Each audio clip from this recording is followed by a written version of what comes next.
Beyond Time, bab 827-828. Untuk melihat video selengkapnya, sahabat bisa kunjungi playlist yang telah Sabta Novel sediakan. Yuk mari, kita berimajinasi bersama dan masuk ke alur ceritanya.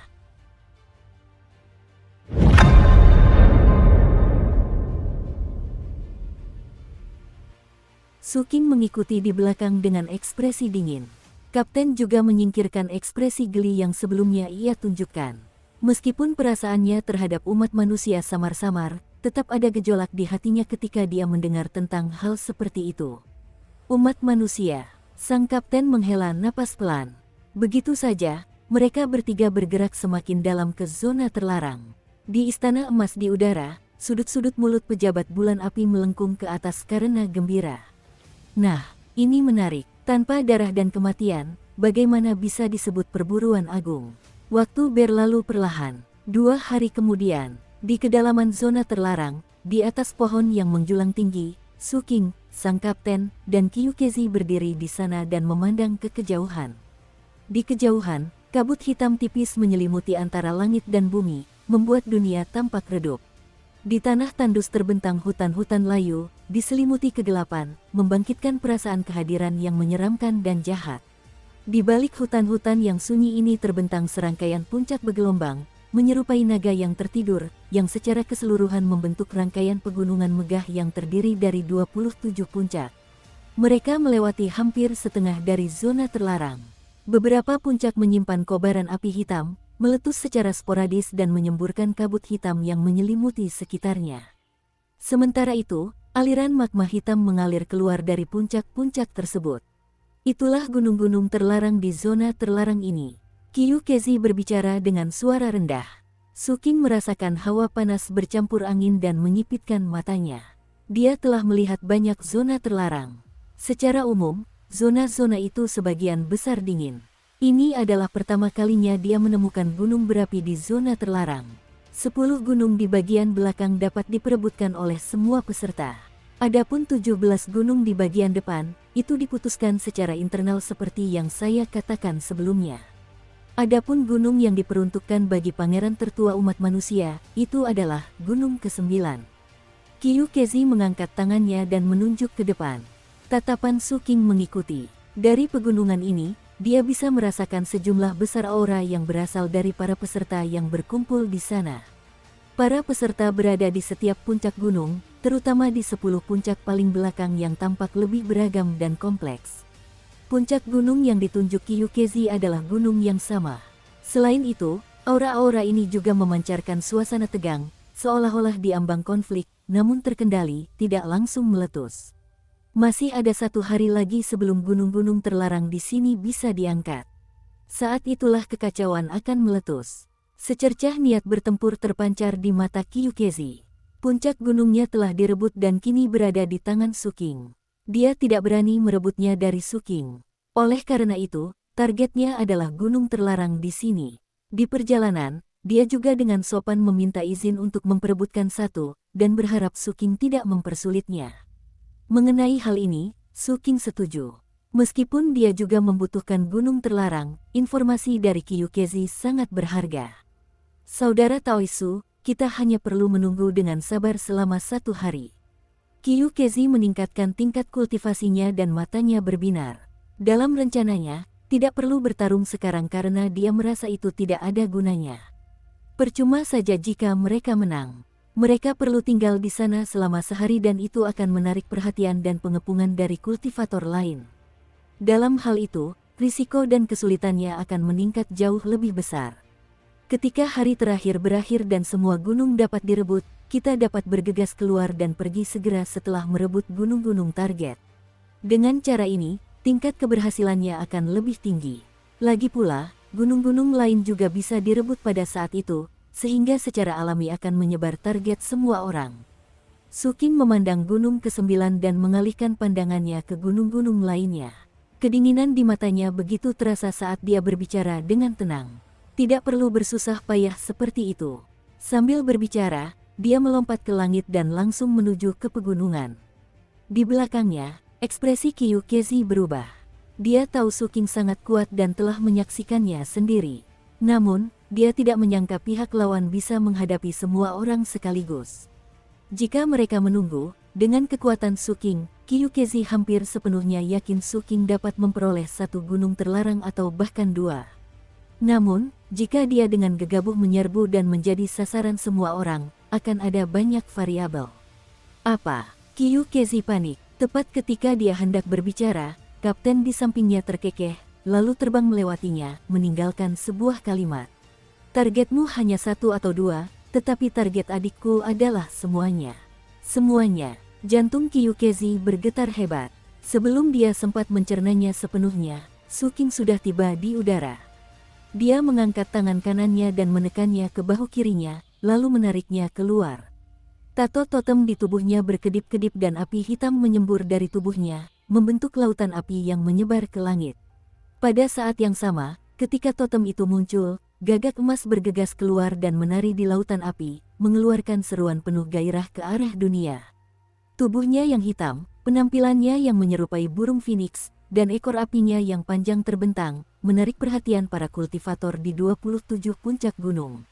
Begitu mereka melihat gagak emas di udara, tangan kanan Su King langsung meraihnya. Seketika itu juga, teriakan gagak emas menjadi semakin tajam. Dengan cepat, ia melesat menuju tangan kanan Su King.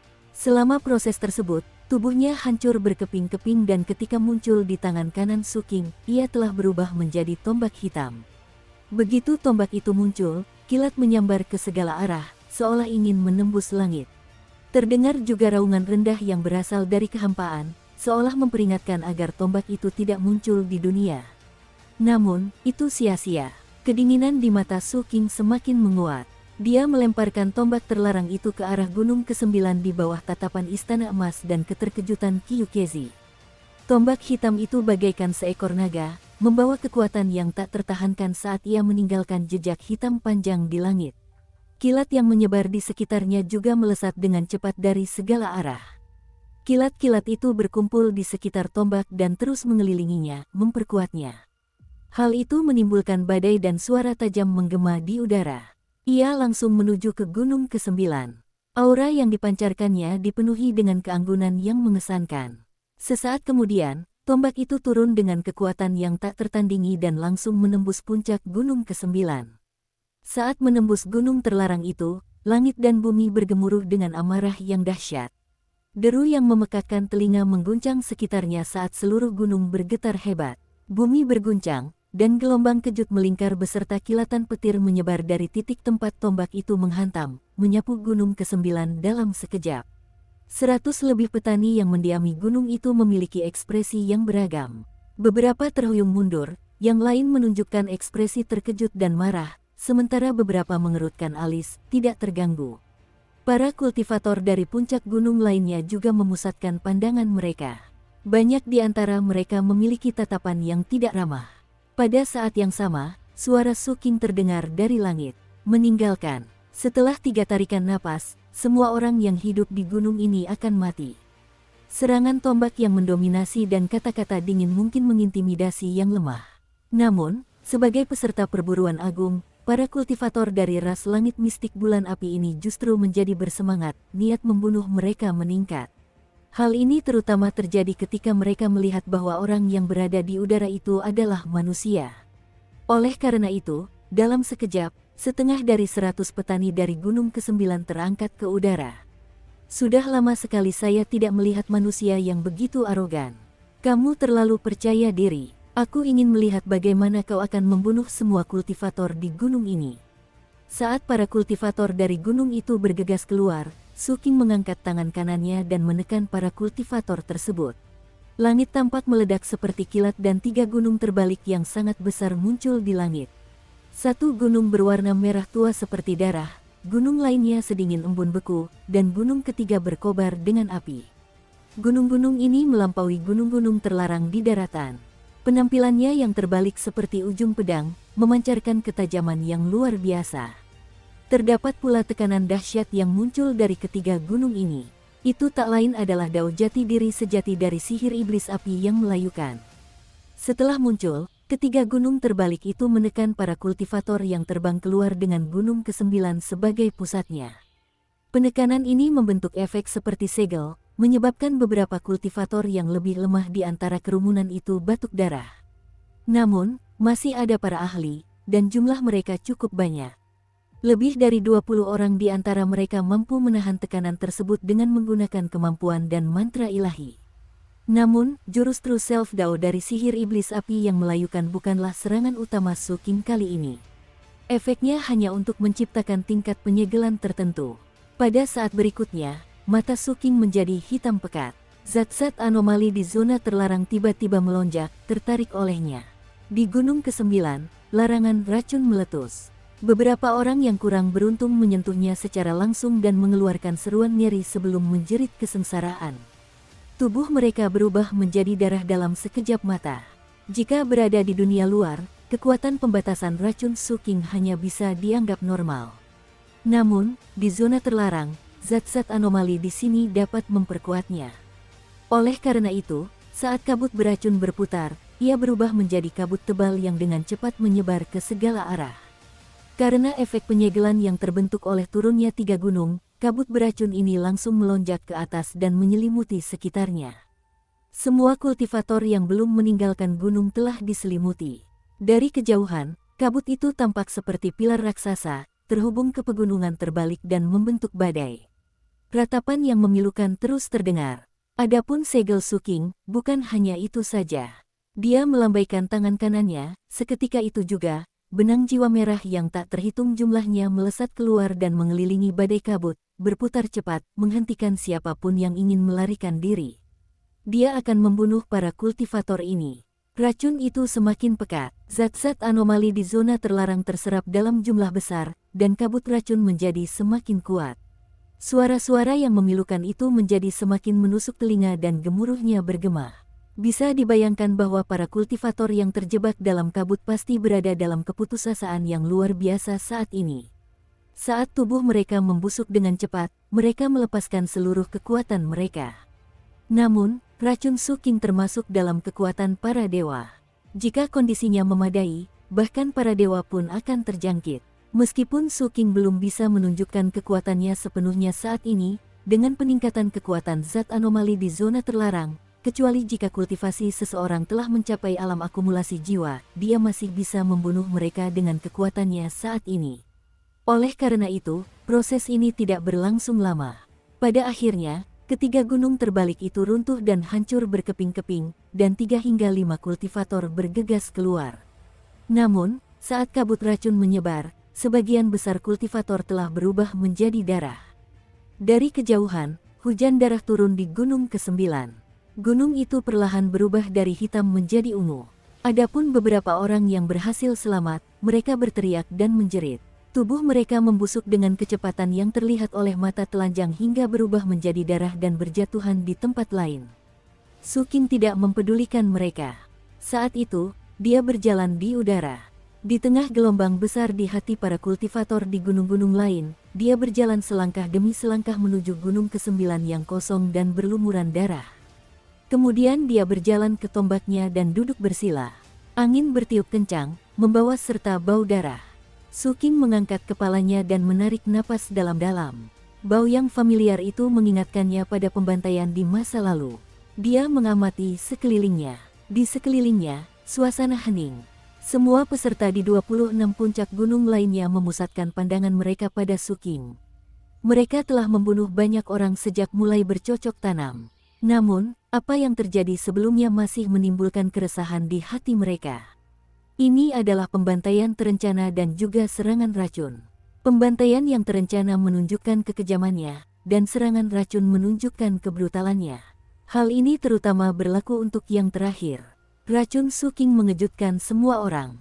Mereka bisa merasakan betapa mengerikannya racun ini. Setelah tingkat kultivasi seseorang mencapai level tertentu, mereka akan memperoleh daya tahan tinggi terhadap racun, dan bahkan kebal terhadap banyak jenis racun. Oleh karena itu, mereka biasanya mengabaikan racun. Hari ini, setelah melihat racun yang sangat ampuh ini dengan mata kepala sendiri, pemahaman mereka tentang racun menjadi lebih segar. Menggambar zat-zat anomali di sini.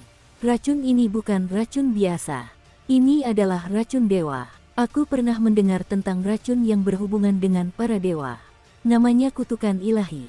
Hanya mantra ilahi yang dapat menetralkan kutukan ilahi. Tatapan para kultivator yang memandang Gunung ke-9 kurang lebih menunjukkan rasa takut. Namun, pada saat yang sama, mereka tak bisa menahan rasa serakah. Ini bukanlah sebuah kontradiksi. Hal ini karena di Gunung ke-9, saat Suking duduk bersila, gunung-gunung terlarang terus runtuh di sekitarnya. Sebagian dari orang-orang yang datang ke sini untuk merebut gunung-gunung itu sudah memiliki satu atau beberapa gunung terlarang. Setelah Suking meracuni dan membunuh semua kultivator Gunung ke-9, gunung-gunung terlarang yang awalnya milik mereka menjadi tanpa pemilik. Setelah mereka mendarat, Suking langsung menangkap mereka semua. Jumlahnya ada 22 orang. Selain 5 gunung terlarang milik Suking sebelumnya, kini ada 27 gunung terlarang yang menyusut dan mengelilingi kepala Suking. Mereka berjejer rapat dan terhubung oleh petir, memancarkan tekanan yang padat. Itu sangat menarik dan menggoda. Suking saat ini sudah setara nilainya dengan zona terlarang ini. Hanya ada 27 gunung terlarang di zona terlarang dan begitu banyak orang ingin bertarung sampai mati untuk merebutnya. Namun, Suking sendiri memiliki 27 gunung terlarang. Mana yang lebih mudah diperoleh, dan mana yang menawarkan imbalan lebih besar? Orang-orang memiliki pendapat yang berbeda. Dukung terus channel YouTube Sabta Novel. Oleh karena itu, setelah hening sejenak, keserakahan dalam tatapan banyak orang yang memandang Suking semakin menguat. Namun, sebelum mereka menemukan cara untuk menekan racun Suking, mereka tidak akan menyerangnya. Kapten dan Kyukezi juga tiba di Gunung ke-9 dan muncul di samping Suking. Sang kapten melihat sekeliling. Dia tahu bahwa Suking memiliki sejarah pembantaian, dan dia juga telah menyaksikannya. Namun, pemandangan seperti itu telah berkurang akhir-akhir ini. Oleh karena itu, dia agak bersemangat untuk melihatnya lagi. Namun, Kyukezi benar-benar terkejut. Dia berdiri di sana dengan linglung untuk waktu yang lama, hatinya bergidik karena bau darah yang menyengat. Ketika dia melihat punggung Suking, dia merasa semakin takjub. Ras Flame Moon Mystic Heaven adalah ras yang sejak awal menghormati yang kuat. Di Istana Emas di udara, pejabat bulan api juga mencondongkan tubuh ke depan dan pandangannya tertuju pada Suking di bawah. Awalnya kukira anak manusia ini hanyalah bintang pembunuh. Aku tidak menyangka dia akan menjadi bintang jahat. Perburuan akbar ini menjadi semakin menarik. Bocah-bocah dari Flame Moon itu juga perlu diberi rangsangan yang layak. Tokoh penting bulan api itu tersenyum dan memikirkan racun tersebut. Aku belum pernah melihatnya sebelumnya, tapi dari auranya, sepertinya berasal dari alam ilahi. Anak ini sangat kejam karena mampu mengendalikan racun seperti itu. Saat para kultivator dari puncak lain memperhatikan 27 gunung terlarang di atas kepala Suking, Suking juga menghitung gunung terlarang di atas kepala mereka. Terdapat sedikit gunung terlarang dengan para kultivator di 9 gunung bagian belakang, sementara jumlah gunung terlarang dengan para kultivator di gunung-gunung yang telah ditentukan bervariasi. Suking menyipitkan matanya. Sang kapten memahami Suking. Pada saat itu, ia memperhatikan ekspresi Suking dan tersenyum. Apa yang dia katakan kepada Kyukezi sebelumnya bukanlah 27 gunung terlarang di zona terlarang ini, melainkan semua gunung milik semua kultivator di sini. Sebanyak 213. Suking bergumam dalam hati. Dia juga bisa mengetahui bahwa sebagian besar kultivator di sini berada di tingkat penyimpanan roh. Meskipun ada beberapa di alam ketiadaan, jumlahnya tidak banyak. Terlebih lagi, tingkat tertinggi berada di tahap kedua alam ketiadaan. Dia menjilat bibirnya dan berbicara pelan. Berapa jam lagi sebelum gunung-gunung di sini bisa diangkat? Ketika Kyukezi mendengar ini, dia segera menjawab dengan suara rendah. Masih ada 26 jam lagi. Suking mengangguk dan menutup matanya untuk menunggu. Dia bukanlah orang yang tidak masuk akal, dan justru guru tua ketujuhlah yang mengajarkan kebiasaan berpikir yang baik ini kepadanya. Adapun apapun yang terjadi setelah proses penalaran tersebut, dia akan merasa tenang. Oleh karena itu, Suking berencana untuk menanyakan kepada semua orang apakah mereka ingin pergi ketika waktunya habis. Begitu saja, 1 hari telah berlalu. Sepanjang hari, pandangan dari puncak-puncak gunung lainnya sesekali tertuju ke Gunung ke-9, terutama dari para kultivator di gunung-gunung yang telah ditentukan sebelumnya. Ada juga beberapa orang yang tampaknya saling mengirimkan suara mereka satu sama lain. Adegan ini membuat Kyukezi sedikit gugup, jadi dia secara naluriah menatap Ernio. Setelah menyadari bahwa pihak lain masih memasang ekspresi santai, dia merasa sedikit ragu. Semua ini sangat berbeda dari apa yang dia bayangkan. Meskipun dia tahu bahwa kedua manusia di depannya sangat kuat, jelas bahwa orang-orang di sini mengincar gunung terlarang yang mengambang itu. Ada kemungkinan besar mereka memanggil orang-orang untuk datang. Jika ini terus berlanjut, mereka mungkin tidak hanya akan menghadapi para kultivator di sini. Sangat mungkin bahwa seorang pilihan surga yang benar-benar hebat akan tiba. Dia tidak bisa menahan diri untuk tidak mengingatkan mereka. Sang kapten tersenyum tetapi tidak berbicara. Su King masih memejamkan matanya. Namun, indera ilahinya menyapu matahari kunonya dan dia terus bermeditasi. Ketika hanya tersisa 2 jam, seseorang memilih untuk menyerang. Orang yang menyerang bukanlah seorang kultivator dari salah satu puncak gunung di sini, melainkan sosok yang datang dari jauh. Seluruh tubuhnya tertutupi sisik putih dan mata ketiga di dahinya mengungkapkan rasnya. Lomba Bais. Penampilannya langsung menarik perhatian para kultivator dari puncak-puncak lain. Tian Lingzi dari ras Bais. Ternyata memang dia.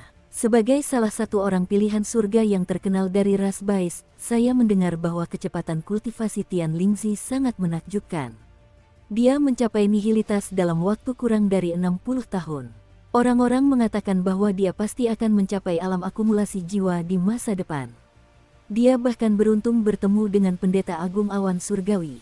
Saat hati para kultivator di sini bergejolak, aura kultivator Bais menyebar di udara, membentuk keganasan tanpa batas, menyebabkan langit dan bumi berubah warna dan seluruh dunia menjadi lebih gelap. Dalam kegelapan ini, jejak panjang hukum mengalir di matanya dan bayangan besar wajah berkelebat di belakangnya, bergantian antara kenyataan dan ilusi, dengan kenyataan mendominasi sebagian besarnya. Itu adalah tahap kedua dari ketiadaan, dan berada pada tahap puncaknya. Di atas kepalanya, terdapat lebih dari 100 gunung terlarang yang memancarkan tekanan yang mengerikan.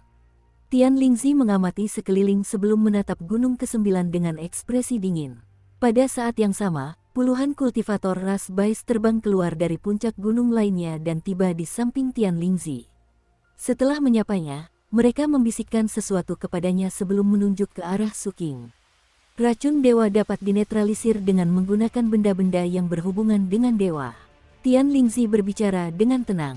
Dengan mengangkat tangannya, sebuah tempat pembakar dupa perunggu muncul di atas kepalanya. Pembakar dupa kuno itu memancarkan fluktuasi yang menakjubkan, menyebabkan segala sesuatu di sekitarnya menjadi kabur dan menekan zat-zat anomali, sementara maksud seorang dewa menjadi sangat jelas. Jelas sekali, benda ini terkait erat dengan dewa. Saat melayang di atas kepala Tian Lingzi, asap hijau membubung dari benda itu hingga setinggi 1000 kaki sebelum menyebar, mengalir turun seperti air terjun dan membentuk cincin asap yang menyelimuti Tian Lingzi. Para anggota Bais Rache di sekitarnya semuanya memasang ekspresi fanatik sambil menundukkan kepala. Layaknya seorang putra ilahi, Tian Lingzi dengan tenang berjalan menuju gunung ke-9 tempat Su King berada. Tatapan dari puncak-puncak gunung lainnya juga tertuju padanya. Di bawah tatapan itu, Tian Lingzi melangkah ke gunung ke-9. Kabut beracun yang menyelimuti gunung itu sebenarnya tidak bisa langsung menembus lingkaran asap dan terhalang dari luar. Dia bergerak maju menembus kabut beracun. Semua kultivator yang melihat pemandangan ini terkejut. Kyukezi juga terkejut. Dia pernah mendengar tentang orang ini. Meskipun ia berasal dari ras langit mistik bulan api dan memiliki status tinggi, ia harus mengakui bahwa reputasi pihak lain bahkan lebih besar. Ia adalah orang pilihan surga dengan kecepatan kultivasi tercepat di ras Bais dalam 100 tahun terakhir. Oleh karena itu, dia mau tak mau melirik Su King dan sang kapten. Sang kapten masih tampak tenang. Meskipun Su King telah membuka matanya, hal pertama yang dilihatnya bukanlah Tian Lingzi yang sedang berjalan mendekat, melainkan tempat pembakar dupa di atas kepalanya. Akhirnya, ia menundukkan pandangannya dan menatap Tian Lingzi. Ekspresi Tian Lingzi sama sekali tidak berubah saat dia berjalan selangkah demi selangkah. Saat dia semakin dekat, tekanan dari tubuhnya menjadi semakin kuat. Auranya seperti pelangi, dan setiap langkah yang diambilnya menyebabkan puncak gunung bergetar. Kemanapun dia pergi, kabut beracun di sekitarnya akan menghilang dengan sendirinya, sama sekali tidak memengaruhinya. Niat membunuh dan sikap mendominasi juga terungkap pada tubuhnya. Namun, kenyataannya, ada juga gejolak di hati Tian Lingzi saat ini. Ini karena dia dapat dengan jelas merasakan bahwa kabut racun ini bahkan lebih ganas dari yang dia bayangkan. Tampaknya tidak berpengaruh padanya, tetapi kenyataannya, serangannya terus berlanjut. Selain itu, melalui persepsinya terhadap pembakar dupa, ia memiliki firasat bahwa pembakar dupanya hanya akan bertahan paling lama 1 jam. Ada kemungkinan besar ia tidak akan mampu menghentikan racun tersebut setelah itu. Kutukan ilahi ini luar biasa. Tapi 1 jam sudah cukup. Kilatan dingin di mata Tian Lingzi semakin intens. Saat itu, dia masih berjarak 3.000 kaki dari Su Qing. Dia tiba-tiba mempercepat langkahnya dan seluruh tubuhnya seperti meteor yang mampu menghancurkan dunia saat dia dengan cepat mendekati Su Qing. Seperti pisau panas menembus mentega, semuanya hancur. Gunung bergemuruh dan bebatuan berubah menjadi debu. Seolah-olah semua cahaya di dunia telah lenyap. Hanya meteor ini yang menjadi satu-satunya fokus. Ekspresi Kyukezi berubah dan tingkat kultivasi dalam tubuhnya meningkat. Kapten itu menguap. Ekspresi Su Qing tetap tidak berubah sepanjang waktu. Dia mengangkat tangan kanannya dan, melihat meteor yang datang, menunjuk jarinya ke dahinya sendiri, melayang 3 inci dari meteor tersebut. Seketika itu, banyak garis hitam muncul di dahinya, berjejer rapat dan bervariasi ketebalannya, menyerupai pembuluh darah yang bertemu di titik ini, saling berjalin membentuk wajah hantu yang menyeramkan. Saat jarinya melayang di udara, wajah hantu itu tampak menyala seperti lentera, memancarkan api dari dunia bawah. Dari kejauhan, seolah-olah lentera hantu muncul di antara alis Su Qing. Tian Lingzi masih berjarak 2.700 kaki. Jari Su Qing menyapu dan berhenti di bahu kirinya.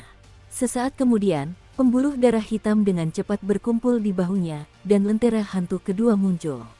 Api dunia bawah bergoyang. Ketika Tian Lingzi berada 2.300 kaki jauhnya, jari Su Qing mendarat di bahunya yang lain, lalu di dantiannya, kemudian di kakinya. Akhirnya, tempat yang disentuhnya adalah jantungnya. Semua segel tangan diselesaikan dalam sekejap. 7 lentera api dunia bawah menyala di dalam tubuh Su Qing. Saat auranya melambung, kekuatan kutukan menyebar dari 7 lentera hantu, berubah menjadi 7 wajah hantu menyeramkan dengan emosi yang berbeda. Itu adalah seni bela diri terlarang yang berasal dari penguasa Li Zihua, dan dikuasai oleh putra keempatnya. Su Qing juga meniru dan menguasainya. 7 lentera kutukan api dunia bawah. Ini adalah kutukan yang pasti akan membunuh. Tatapan Su Qing dingin. Dia menatap Tian Lingzi, yang sudah muncul beberapa langkah darinya dengan aura mengerikan namun ekspresi yang sedikit berubah. Ketika lentera padam, orang itu pun ikut padam.